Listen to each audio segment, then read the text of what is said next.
Kompas Petang kami lanjutkan, saya Sini Permadi. Saudara Roy Suryo CS yang tadi mendatangi Polda Metro Jaya untuk mengajukan saksi dan ahli meringankan.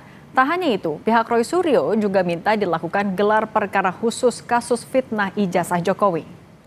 Baik, bismillahirrahmanirrahim. Assalamualaikum warahmatullahi Bersama tim pengacara dan tersangka lainnya dalam kasus fitnah ijazah palsu Jokowi, Roy Suryo menjelaskan kedatangannya hari ini untuk mengajukan nama-nama saksi ahli yang meringankan.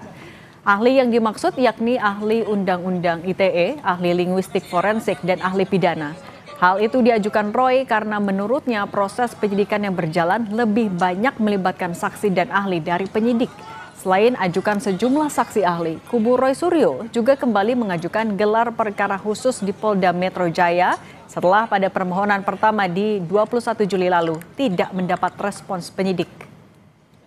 Baik, bismillahirrahmanirrahim. Assalamualaikum warahmatullahi wabarakatuh. Ahli linguistik, ahli bahasa, itu juga sudah punya sertifikat, baik nasional maupun di atas itu. Jadi benar-benar ahli hukum pidana. Anda sudah berulang kali menjadi ahli pidana di berbagai kasus, berbagai hal, bukan yang hanya langganan di depan BAP.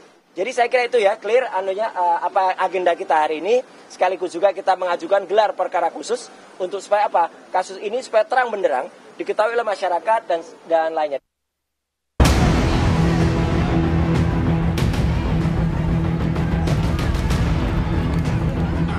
Kemarin waktu saat kasus perdata Saudara Joko Widodo berulang kali dimediasi justru tidak pernah hadir. Hari ini di kasus pidana yang Saudara Joko Widodo sendiri melaporkan, maka Saudara Joko Widodo harus masuk ke pengadilan. Usulan mediasi antara Roy Suryo CS dengan mantan Presiden Jokowi untuk menemukan titik temu kasus fitnah ijazah palsu ditolak Koordinator Kuasa Hukum Roy CS. Menurut kuasa hukum Roy, upaya mediasi tak dikenal dalam kasus pidana. Karenanya kubu Roy ingin proses peradilan ditempuh sehingga Jokowi bisa dihadirkan. Termasuk kemarin kami komplain Saudara Faisal Assegaf yang tiba-tiba bicara tentang perdamaian, juga Prof. Jimli Asidiki yang bicara tentang mediasi karena ini kasus pidana, bukan kasus perdata. Kemarin waktu saat kasus perdata Saudara Joko Widodo berulang kali dimediasi justru tidak pernah hadir. Hari ini di kasus pidana yang Saudara Joko Widodo sendiri melaporkan, maka Saudara Joko Widodo harus masuk ke pengadilan. Jadi jangan kemudian membangun narasi untuk mediasi di kasus pidana. Adalah Ketua Komisi Percepatan Reformasi Polri Jimli Asidiki yang mengungkap usulan mediasi muncul dari aktivis 98 Faisal Assegaf saat audiensi dengan Komisi Reformasi Polri. Menurut Jimli, bukan tak mungkin jalur mediasi juga ditempuh dalam proses pidana apabila seluruh pihak mencapai kesepakatan.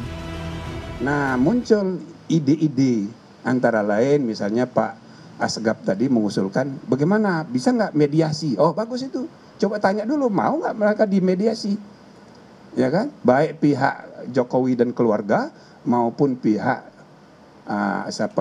Roy Suryo dan kawan-kawan mau nggak dimediasi? Nah, jadi status tersangkanya tetap, ya kan? Tapi dimediasi dulu. Kalau misalnya ditemukan titik temu, ya kan? Ya bisa nggak dilanjutkan pidananya. Tapi kalau seandainya tidak berhasil, ya lanjutkan nggak apa-apa. Tidak ada forum lagi yang bisa membuktikan keaslian atau tidak aslinya. Sebelumnya, kubu Roy Suryo kerap meminta penyidik Polda untuk memperlihatkan ijazah asli Jokowi untuk membuktikan ada tidaknya fitnah soal tudingan ijazah palsu. Namun dalam sidang sengketa ijazah Jokowi di Komisi Informasi Pusat, pihak Polda selaku termohon mengaku salinan ijazah asli Jokowi ada dalam penguasaan Polda Metro Jaya sebagai barang bukti. Saat ini dia dalam penguasaannya Polda Metro Jaya ya? Dalam penguasaan Polda Metro Jaya dalam status penyidikan, resmi disita mendapatkan penetapan penyitaan dari pengadilan negeri setempat. Baik. Kasus fitnah ijazah Jokowi yang memakan waktu cukup lama kerap berkutat pada permintaan memperlihatkan ijazah asli tersebut. Namun faktanya dalam gugatan perdata di PN Surakarta dan Sleman, tuntutan para penggugat selalu berakhir deadlock karena Jokowi menolak memperlihatkan ijazah asli sarjananya. Tim Liputan Kompas TV. Langkah mediasi yang diusulkan Faisal Assegaf ditolak mentah-mentah oleh kuasa hukum Roy Suryo. Laporan Jokowi katanya di Polda Metro Jaya adalah kasus pidana sehingga pihak Roy ingin Jokowi turut hadir di pengadilan. Kita bahas bersama tersangka dugaan fitnah ijazah Jokowi Roy Suryo di studio. Mas Roy, apa kabar? Alhamdulillah Mbak Cindy. Lalu juga ada Ketum Jokowi Mania Andi Azwan dan Guru Besar Hukum Pidana Universitas Pelita Harapan, Prof. Jamin Ginting dari Zoom. Apa kabar semuanya? Baik, terima kasih. Sore. Oke, sore. Saya ke Mas Roy dulu. Mas Roy, tadi kalau mendengar pertanyaan Bang Husainuddin berarti fix tutup pintu mediasi? Ya, jadi artinya kan ada itikat baik ya dari beberapa pihak. Kemudian ada kami kan selalu konsultasi dengan kuasa hukum. Jadi artinya ya kita ikuti saja apa yang kemudian nanti bisa dipersatukan idenya. Jadi kan kuasa hukum kan bertanggung jawab terhadap keselamatan, keamanan, dan juga mungkin berjalan kasus ini. Tapi kalau dari Anda sendiri pengennya mediasi atau enggak? Enggak apa-apa, saya sih manut aja ya selaku klien. Kita kan tunggu, kan niat baik itu kita hormati ya. Kemarin juga secara khusus habis pertemuan di Komisi Percepatan itu, Prof. Jimli juga mengundang kami untuk kemudian kita diskusi dan niatnya bagus. Jadi menurut saya niat dari apakah itu Prof. Jimli, Pak Faisal, niat juga Mas Husainuddin, semua baik. Jadi itu nanti akan kita lihat bersama terbaik apa. Tapi memang kami menginginkan Jokowi itu hadir di persidangan gitu. Atau Jokowi mempertanggungjawabkan ini gitu. Jadi bagaimana caranya? Apakah kalau mediasi itu Jokowi gak hadir, itu kan juga bisa juga dia hadir gitu kan. Tapi ya sudahlah, kalau saya sih ngikutin aja. Saya kan melihat mana yang terbaik untuk kasus ini semua. Oke, tapi kalau misalnya mediasi maunya kayak gimana? Ya, saya sih nggak ngerti ya maunya kayak gimana. Kan dari kami itu sebenarnya kasus ini sudah close. Close apa? Karena udah terbit bukunya. Buku Jokowi White Paper kan udah terbit. Hasilnya juga udah jelas, sudah kita paparkan 99,9%. Ya, ya sudah clear aja dan biarkan itu kemudian masyarakat yang menilai. Biarkan itu kemudian ya publik yang juga menilai. Kalau dari sini masih ngotot terus mempidanakan, ya udah kita hadapi. Tapi kalau dari sini niat mau mediasi, ya udah nanti kita lihat gimana. Nah, kalau dari Bang Andi berarti membuka pintu mediasi itu atau mendorong udah pidana aja? Jadi sebetulnya Cindy, dari awal pun ya Pak Jokowi itu terbuka, pintunya terbuka untuk bisa bermediasi itu. Artinya begini, posisinya Pak Jokowi ini kan yang difitnah oleh mereka. Kalau mereka datang minta maaf ya, karena penelitian kami agak salah ditemukan begini. Jadi selesai itu barang. Tapi kan ini kan masalahnya kan berkembang terus ya, bukan hanya masalah ijazah Pak Jokowi. Ini berkembangnya luar biasa gitu loh. Ya kalau kita melihat apa yang diadukan oleh Pak Jokowi kan langsung Pak Jokowi sendiri yang mengadukan untuk masalah tindakan fitnah tersebut terhadap ijazah beliau. Ya, jadi pada dasarnya ya apa yang dilakukan itu kalau kita melihat ya dimediasi oleh Pak Jimli Asidiki silakan saja, tapi semuanya juga tergantung dari Pak Jokowi untuk itu. Tapi berarti bakal hadir langsung nggak Pak Jokowi juga di mediasi? Kenapa? Pak Jokowinya bakal berkenan hadir juga nggak? Dari Anda akan mendorong Pak Jokowi hadir nggak kalau ada mediasi? Kan kita melihat begini sini ya, masalah itu kan tergantung dari Pak Jokowi kan. Ya, untuk itu. Dia tidak akan meminta ataupun mendorong-dorong itu, tidak. Pasti ada pertimbangan dari beliau untuk itu. Beliau juga seorang negarawan untuk itu. Tapi kalau kita melihat, Mbak Cindy ya, Husainuddin kan mengatakan sangat resisten itu kelihatannya begitu. Jadi agak berbeda nih apa yang dikatakan Mas Roy di sini gitu loh ya. Ini luar biasa. Enggak sama kita. Ya. Artinya sih ya kalau kita sih apapun yang terbaik itu baik juga dengan melalui mediasi. Ya monggo-monggo saja, tapi itu adalah hak dari Pak Jokowi menerima atau tidak. Kami tidak punya kapasitas untuk itu. Tapi dilanjutkan di sidang pengadilan itu juga lebih baik lagi menurut saya, Cindy. Oke, kalau gitu saya ke Prof. Jamin. Prof. Jamin, apakah sebenarnya mediasi ini bisa jadi jalan keluar ketika tahapannya sudah penyidikan, sudah ada tersangka? Ya, kalau kita melihat konteks Perkap Kapolri 6 2019, tentu mediasi itu menjadi jalur yang harus mempunyai syarat formil dan syarat material. Pertama, yang paling penting adalah syarat formilnya, bahwa kedua belah pihak sudah sepakat untuk menyelesaikan ini dengan cara perdamaian. Jadi kalau dikatakan perdamaian dalam pidana itu ada. Bahkan sekarang di Undang-Undang KUHP baru kita yang baru kemarin disahkan di pasal 83, itu sudah dinyatakan namanya restoratif justice ya. Jadi boleh dilakukan itu. Cuma pertanyaannya, inisiatif itu dari pihak. Nah ini saya bingung kenapa inisiatif itu dari tim reformasi. Nah apakah tim reformasi ini sudah mendapatkan legitimasi dari pihak Jokowinya? Nah tadi Pak Roy bilang, oh kami belum setuju. Nah berarti kan inisiatif ini muncul secara natural atau memang ada bisikan yang menyampaikan kepada tim reformasi tolong dibantu untuk menyelesaikan untuk mediasi. Nah kalau sampai ada bisikan berarti Pak Roy ini kelihatannya sudah kupingnya dan naik sebelah ini udah merasa oke kita yang benar begitu ya Pak Roy.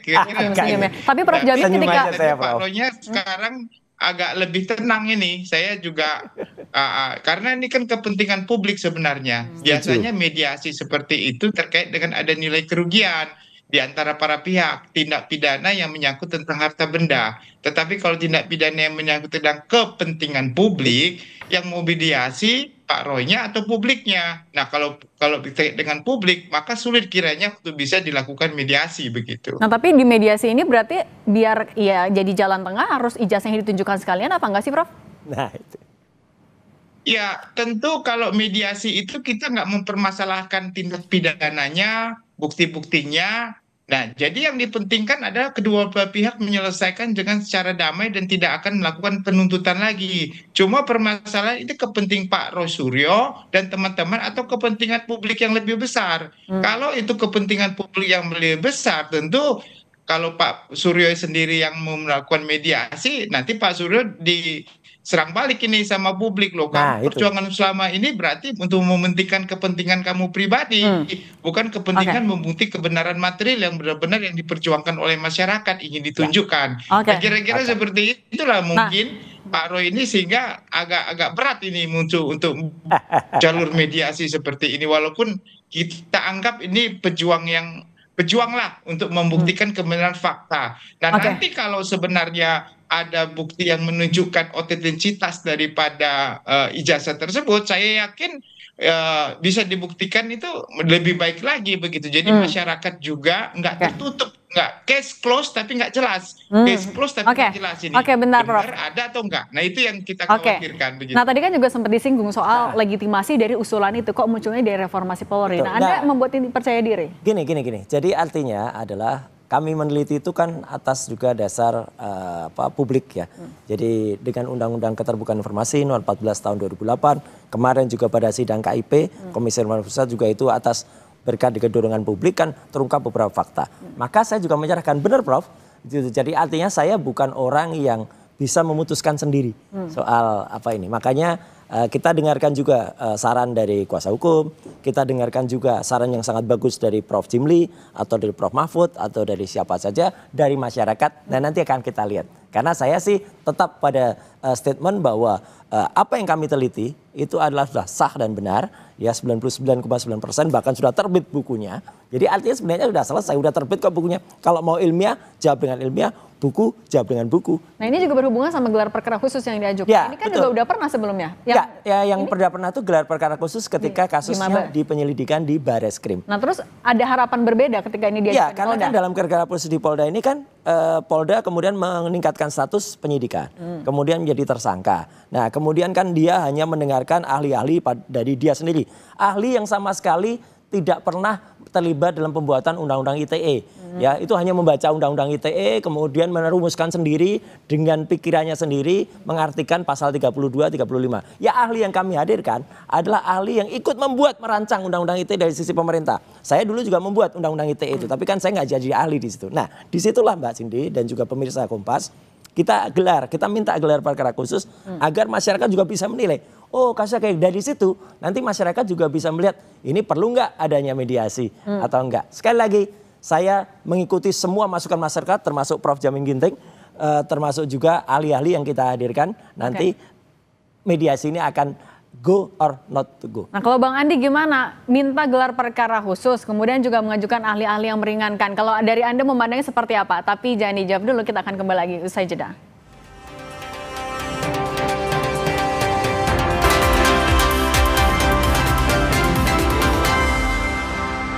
Masih bersama kami ada Mas Roy Suryo, Andi Azwan, dan Prof. Jamin Ginting. Sekarang saya ke Bang Andi. Bang Andi, kalau tadi kan kata kuasa hukumnya Bang Roy Suryo kayaknya mau tutup pintu nih, kata Bang Husainuddin. Kalau Anda melihatnya penolakan ini sebenarnya bentuk ada celah hukum yang belum beres atau kenapa? Ya, kalau saya lihat bahwasanya ini kayaknya di mereka ini ada terbelah itu. Oh enggak. Ya. Mengenai katakanlah untuk mediasi seperti itu. Tapi kalau saya melihat sih, kalau kita sih ya fine-fine saja ya. Untuk maju di pengadilan, it's okay gitu. Kalau untuk meminta adanya yang namanya mediasi, ya posisi kita ini kan posisi yang katakanlah yang posisi defend lah ya, seperti itu. Nah, silakan saja, tapi yang menentukan itu adalah nanti Pak Jokowi sendiri, tidak yang lain-lain untuk itu.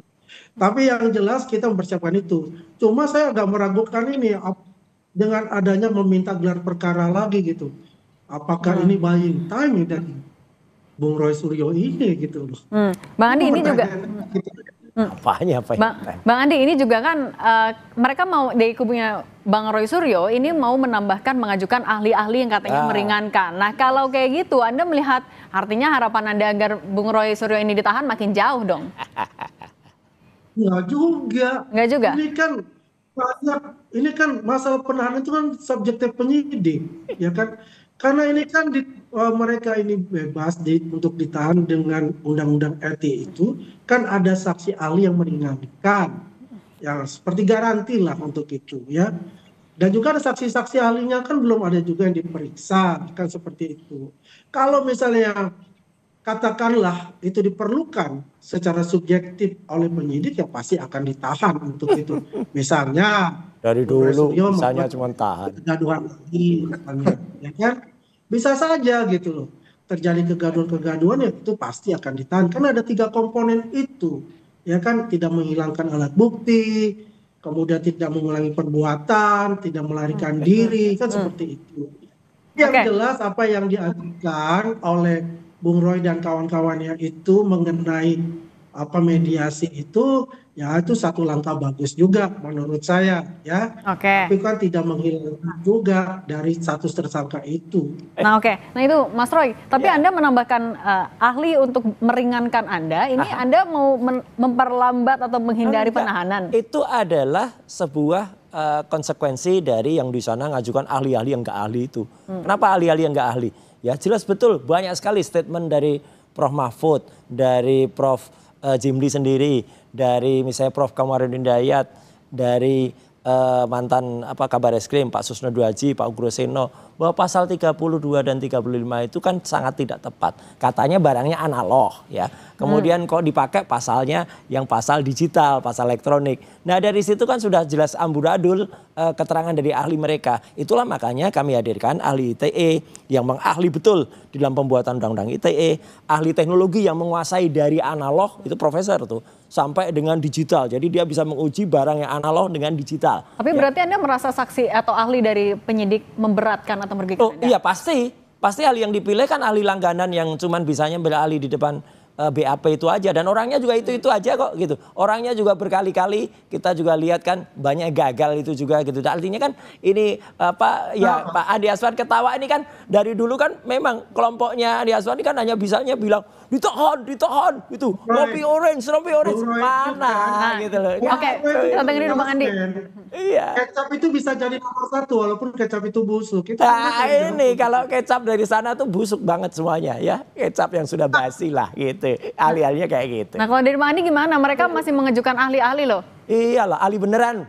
Bukan ahli-ahlian. Oke, dengerin dulu Bang Andi. Silakan. Kemarin ada ahli juga tuh di RB itu. Cerita itu sangat menarik karena oke lah, he's a good salesman untuk itu ya. Tapi kalau kita lihat ahli yang disampaikan ya sampai 20 ahli itu bukan main-main gitu. Artinya memang kuantitas tidak menentukan keahlian. Kapabilitas untuk bisa dipertanggungjawabkan. Satu saja kalau ahli beneran selesai kualitas. Ya kan? Karena masalah ahli beneran dikatakan oleh Bung Roy itu kan versinya Bung Roy, gue punya ahli beneran, silakan saja. Iya, kan? ahli beneran ini. Kalau dari pihak kami ataupun dari Polda Metro Jaya mempunyai ahli yang punya kompetensi untuk itu, abal-abal. Ya, sama saja gitu. Tinggal bagaimana saja nanti, oke, the battle of law-nya itu bisa saling inilah mempertahankan argumentasinya. Begitu, Cindy. Oke, kalau dari Prof. Jamin gimana? Sebenarnya sejauh mana ahli yang akan dibawa oleh Bung Roy Suryo nanti akan bisa meyakinkan penyidik? Ya, begini, kita harus bedakan laporannya. Kalau di Barisskrim itu Pak Jokowi yang melaporkan, sehingga laporan itu dianggap tidak bisa ditindaklanjuti karena kurang cukup bukti. Nah, kalau kurang cukup bukti atau itu bukan suatu tindak pidana, maka dari pelapor berkewajiban mempertanyakan kenapa tidak cukup bukti. Nah, kalau belum dirasa cukup menyatakan ahli yang dari Kabariskim itu menyatakan sudah cukup, tadi pelapor merasakan tidak cukup, maka dia bisa menghadirkan. Ya, jadi di Barisskrim itu kan laporan dari Pak Suryo ya, Pak Suryo dari TPUA, Prof. Kalau yang di Polda gimana, Prof? Ya. Polda Metro Jaya. Dari TPUA. Kalau di Barisskrim itu TPUA. TPUA, Prof. Ya, TPUA ya. Nah, jadi kan kelihatan itu kan bahwasannya Suryo yang mau menghadirkan ahli ini di Barisskrim kan, bukan di Polda kan? Di Polda. Di Polda ini, Prof. Kalau di Polda, makanya dari awal harusnya sudah dihadirkan. Kenapa baru sekarang dihadirkan? Sudah harusnya kita usulkan, Prof, tapi belum direspon. Oh, belum direspon. Nah, itu kesalahan Polri itu kalau begitu. Jadi kesamaan arusnya diterima. Jadi KUHP itu memberikan hak kepada terlapor untuk menghadirkan saksi-saksi dan ahli yang menurutnya dapat ya meringankan, kalimat sebenarnya bukan meringankan, yang seharusnya dapat menguntungkan orang tersebut dan harus diterima, wajib diterima karena itu hak begitu. Nah, kalau belum pernah harus diperiksa begitu. Jadi apakah nanti keputusan akhirnya tetap sebagai tersangka itu lain pihak ya, tapi tetap harus diterima dan dipertimbangkan. Itu hak, nggak boleh itu dilanggar begitu. Tapi Prof. Oke. Tapi Bang Andi ini gimana? Kalau mendengarnya katanya ini sebenarnya ahli yang diajukan harusnya udah diperiksa dari jauh-jauh hari. Anda melihat ada hal yang aneh juga nggak di sini? Ini kalau saya percaya Polda Metro Jaya nggak mungkin mereka itu gegabah seperti itu. Pasti mereka mengikuti aturan dari kepolisian sendiri maupun dari KUHP itu sendiri. Saya tidak percaya bahwa mereka itu tidak diundang untuk itu. Ya, jadi mereka baru ini saja mengajukan. Kalau dia mempunyai nama-nama, Andi Aswan nggak ngerti. Itu dari kemarin itu sudah ada. Tapi kan ini kan baru sekarang mereka mengajukan nama itu. Dan saya yakin itu sudah lama diminta oleh Polda Metro Jaya. Mana saksi ahli yang dari pihak Roy Suryo dan juga saksi yang menentukan Prof. Jamin tadi. Nah, ini kan baru sekarang tadi dimasukkan nama-nama Andi Aswan kan bukan pihak terkait langsung, jadi nggak ngerti. Gitu. Karena mereka itu adalah inilah kualitas ASN. orang yang nggak ngerti. Kalau mereka ASN kan nggak juga ngerti, harus meminta berani ngomong hukum, bahkan berani menerangkan teknis di salah satu TV yang nggak jelas sama sekali. Inilah kualitasnya. Gampang sekali untuk plot twist kayak gitu. Tidak mungkin Polda Metro Jaya itu melakukan hal seperti itu. Kualitas termul kayak gini nih.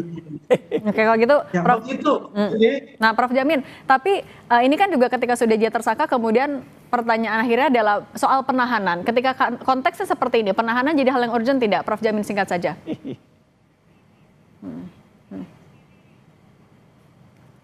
Putus ya? Oke, kalau gitu saya ke Mas Roy. Ya. Mas Roy, artinya tapi dengan langkah-langkah yang sudah ada ajukan sejauh ini, Anda masih pede gelar perkara khusus ke depan akan ada perbedaannya? Oh pasti, harus itu. Karena apa? Ya saya kan orang yang terlibat langsung dan saya mengerti langsung. Tapi kalau orang yang nggak terlibat langsung, kemudian di luar malah ngomong, oh itu sudah diajukan. Nah, dia nggak ngerti, kami mengajukannya sudah lama. Bahkan dia menerangkan surat teknis di salah satu TV. Orang nggak ngerti kok menerangkan teknis. Ya kita ketawain aja, penerangannya juga salah lagi. Oke, yaudah nanti kita lihat juga bergulirnya seperti apa. Kalau gitu Mas Roy Suryo, Bung Andi Azwan, dan Prof. Jamin Ginting, terima kasih sudah berbagi bersama kami di Kompas Petang. Sehat selalu. Terima kasih Mas Suryo.